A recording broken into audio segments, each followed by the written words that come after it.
Isang mahalagang katanungan na naman na nais kong ipaglilingkod sa inyo sa pagkakataong ito, mga kaibigan.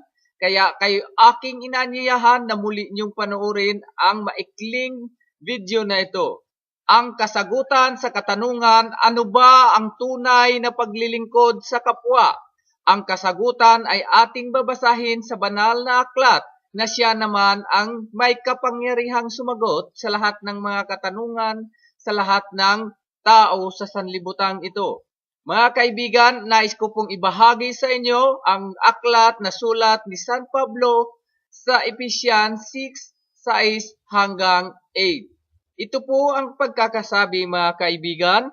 Hindi ang paglilingkod sa paningin na gaya ng pagbibigay lugod sa mga tao, kundi bagkus gaya ng mga alipin ni Kristo na ginawa mula sa puso ang kalooban ng Diyos.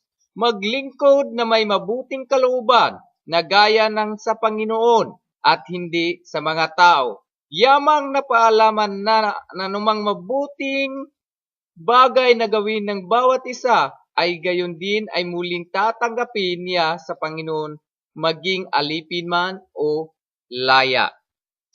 Mga kaibigan, marami pong mga paglilingkod na nais ng ating Panginoong Hesus na gampanan ng kanyang tapat na mananampalataya sa sanlibutan ito upang ipakita at ipahayag ang tunay na pagmamahal ng ating Diyos sa lahat ng tao sa sanlibutan ito.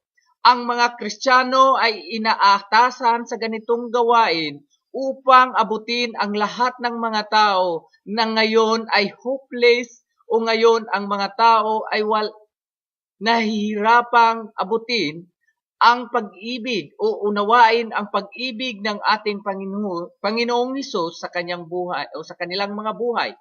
Mga kaibigan, ang paglilingkod na ito, maging hayagan man o lihim, ay gagampanan natin sang-ayon sa kalooban ng Diyos, hindi sa mata o paningin ng mga tao. Mga kaibigan, salamat po sa inyong muling pagpanood. Ito po ang inyong lingkod, nagsasabi, ipagpatuloy ang mabuting gawain sa ating kapwa.